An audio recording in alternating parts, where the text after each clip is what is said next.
स्वागत है।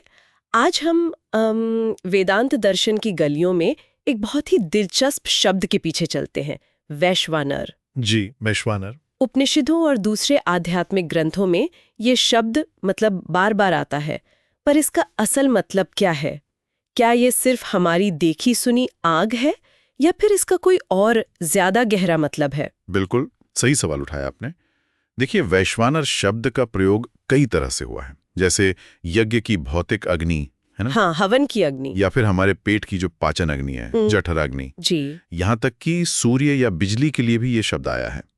लेकिन हाँ, सोचने वाली बात यह है कि क्या हमेशा इसका मतलब यही होता है? खासकर तब जब इसके साथ आत्मा जैसा गहरा शब्द जुड़ा हो। हाँ, यहीं पर बात थोड़ी रोचक हो जाती है और थोड़ी सी क्या कहे, पेचीदा भी। बिल्कुल, ये कुछ वैसा ही है जैसे हम राम कहें। हाँ। अब राम कहने पर तो कोई भी हो सकता है, दशरथ पुत्र राम, बलराम या परशुराम भी। सही है, लेकिन अगर हम कहें लक्ष्मण के भाई राम, तो बात एकदम मतलब साफ हो जाती है कि किसकी बात हो रही है। जी, बिल्कुल स्पष्ट हो जाता है। तो क्या वैश्वानर के साथ भी कुछ ऐसा ही होता है जब कोई खास शब्द साथ जुड़ता है? चलिए आज इसी की गहराई में उतरते हैं थोड़ा। जरूर। तो पहला तर्क जो ग्रंथों में दिया जाता है वो ये है कि जब वैश्वानर के साथ आत्मा शब्द जुड़ जाए, जैसे कुछ उपनिषदों में आता है आत्मानम वैश्वानलम। हाँ, आत्मानम वैश्वानरम। तो ये सामान्य अग्नि, चाहे वो बाहर की हो या पेट की, वो नहीं हो सकती। ये सीधा इशारा परमात्मा की ओर है। आपने बिल्कुल सही पकड़ा। और बात सिर्फ आत्मा शब्द जुड़ने की ही नहीं है। जो वैश्वानर का वर्णन किया गया है ना, वो भी देखने लायक है। अच्छा, कैसा वर्णन है? आप कल्पना कीजिए, जिसका सिर द्युलोक यानी स्वर्गलोक है। स्वर्गलोक सिर है? हाँ, द्युसु तेजा मूर्धना स्थाने।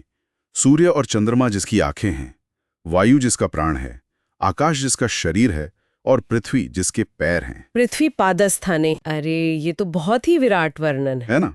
अब सोचिए, क्या इतना विराट और असीमित वर्णन किसी शरीर में बंधी हुई सीमित जीवात्मा पर? नहीं, ये तो संभव नहीं लगता। या फिर जड़ मतलब अचेतन प्रकृति पर पूरी तरह फिट बैठता है? मुझे तो नहीं लगता। नहीं, बिल्कुल नहीं।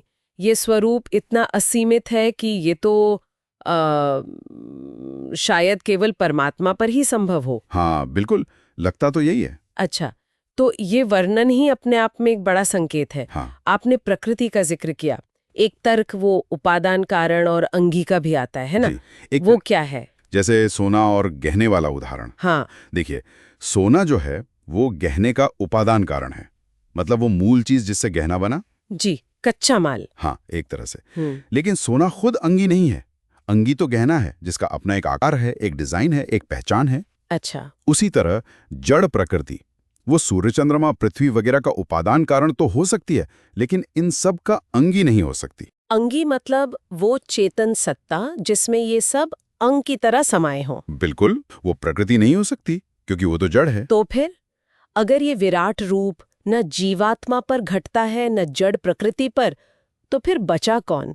यहाँ पर वो परिशेष न्याय वाली बात आती है क्या? हाँ, परिशेष न्याय, प्रोसेस ऑफ एलिमिनेशन जिसे कहते हैं। अच्छा, मतलब एक एक करके जो संभव नहीं है उसे हटाते जाओ। बिल्कुल। तो इस न्याय से जो एकमात्र संभावना बचती है वो है परमात्मा। लेकिन कहानी यहां खत्म नहीं होती। एक और सवाल खड़ा हो जाता है। अरे, अब इसमें क्या पेच आ गया? पेच ये है कि कुछ ग्रंथों में इसी वैश्वानर को शरीर के अंदर स्थित भी बताया गया है। हाँ, अंतः प्रतिष्ठित। शरीर के अंदर? हाँ, और कहीं कहीं तो उसे एक खास माप वाला भी कहा है, प्रादेश मात्र, मतलब अंगूठे से लेकर बित्ते भर का। प्रादेश मात्र? लेकिन परमात्मा तो सर्वव्यापक है, असीम है, उसे शरीर के अंदर सीमित या एक माप वाला कैसे कह सकते हैं? ये तो विरोधाभासी लग रहा है ना? यही सवाल है।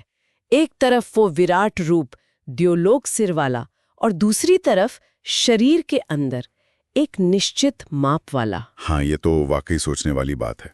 तो ग्रंथों में इस विरोधाभास को कैसे समझाया गया है? क्या इसका कोई हल है? हाँ, इसका समाधान कई तरह से दिया गया है। पहला तो हमें वैदिक भाषा की जो शैली है उसे समझना होगा। अच्छा? वेदों में अक्सर परमात्मा को इंद्र, मित्र, वरुण, अग्नि, मतलब ऐसे नामों से भी पुकारा गया है जो असल में भौतिक या प्राकृतिक शक्तियों के नाम हैं। हाँ, ये तो सुना है। जैसा कि ऋग्वेद का वो प्रसिद्ध मंत्र है, एकम सद विप्रा बहुधा वदंती, सत्य एक ही है ज्ञानी उसे अनेक नामों से पुकारते हैं। एकम सद विप्रा बहुधा वदंती। हाँ, तो हो सकता है वैश्वानर नाम भी उसी परंपरा का हिस्सा हो, जो परमात्मा के किसी विशेष गुण या कार्य को दर्शाता हो। अच्छा, यानी नाम भौतिक चीज का पर इशारा परमात्मा की तरफ, ये बात समझ में आती है। और क्या तर्क है? दूसरा तर्क वही है जिसे हमने पहले छुआ, असंभवात, असंभवता। वो जो विराट वर्णन है ना, देवलोक सर वाला। हाँ, वो किसी और पर संभव ही नहीं है, ये केवल परमात्मा पर ही घटित हो सकता है। ठीक है। तीसरा, कुछ वैदिक शाखाओं में जैसे वाजस्नेही शतपथ ब्राह्मण में, वहां तो और भी साफ तौर पर वैश्वानर के साथ पुरुष शब्द का प्रयोग हुआ है। स एषो अग्निर वैश्वानरो यत पुरुषः। पुरुष। हाँ, पुरुष शब्द तो स्पष्ट रूप से चेतन सत्ता यानी परमात्मा की ओर ही संकेत करता है। अच्छा, तो ये तो काफी स्पष्ट हो जाता है फिर। और जहां तक मुझे याद है, एक ऋषि जैमिनी का भी मत है इस पर। हाँ बिल्कुल, आचार्य जैमिनी। उन्होंने तो शायद ये कहा है कि बिना किसी विशेषण के भी, मतलब आत्मा या पुरुष जुड़े बिना भी, वैश्वानर परमात्मा ही है। हाँ, आचार्य जैमिनी का मत है कि वैश्वानर शब्द का जो मूल अर्थ है विश्वान नरान नयति। विश्वान नरान नयति, इसका मतलब जो सभी मनुष्यों या कह लीजिए प्राणियों को नियंत्रित करता है, उन्हें प्रेरित करता है या सही रास्ते पर ले जाता है। अच्छा, सबको चलाने वाला। हाँ, तो ये अर्थ ही मुख्य रूप से परमात्मा पर सबसे ज्यादा सटीक बैठता है। और जहां तक वो परमात्मा के शरीर में स्थित या सीमित होने वाली बात है, अंतः प्रतिष्ठित प्रादेश मात्र, जैमिनी कहते हैं कि देखिए, परमात्मा तो विभु है यानी सर्वव्यापक। हाँ, वो तो हर जगह है। तो अगर वो हर जगह है तो हृदय जैसे किसी खास स्थान में भी उसकी उपस्थिति मानना कोई विरोधाभास नहीं है, वो तो वहां भी है। उपासना या ध्यान के लिए किसी एक जगह पर मन टिकाना ये अलग बात है। अच्छा, यानी सर्वव्यापक होने के कारण वो हृदय में भी है, तो वहां ध्यान करना तार्किक है, विरोधाभास नहीं है। बिल्कुल। तो इस पूरी चर्चा का सार अगर निकालें तो ये निकलता है कि हालांकि वैश्वानर शब्द का सामान्य अर्थ अग्नि या जठराग्नि वगैरह होता है, लेकिन वेदांत दर्शन के इन खास प्रसंगों में जब हम संदर्भ को देखते हैं, साथ में जुड़े आत्मा या पुरुष जैसे शब्दों पर ध्यान देते हैं, वो जो विराट वर्णन दिया गया है उसका विश्लेषण करते हैं और शब्द की अपनी व्युत्पत्ति विश्वान नरान नयति को समझते हैं, तो इन सब तर्कों के आधार पर वैश्वानर को परमात्मा का ही वाचक माना गया है। ये दिखाता है कि कैसे एक सामान्य दिखने वाला शब्द भी कितने गहरे दार्शनिक अर्थ रख सकता है। बिल्कुल सही कहा आपने। शब्द का सामान्य अर्थ जानना एक बात है, पर किसी खास ज्ञान परंपरा या संदर्भ में उसके गहरे अर्थ तक पहुंचना वो एक अलग बौद्धिक यात्रा है।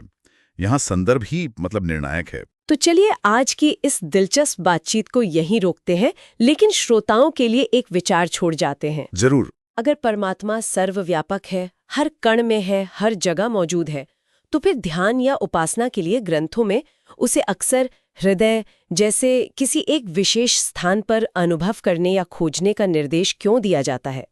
क्या सिर्फ उपासना की आसानी के लिए, या फिर इस स्थान विशेष का कोई और भी गहरा आध्यात्मिक महत्व हो सकता है? इस पर सोचिएगा जरूर।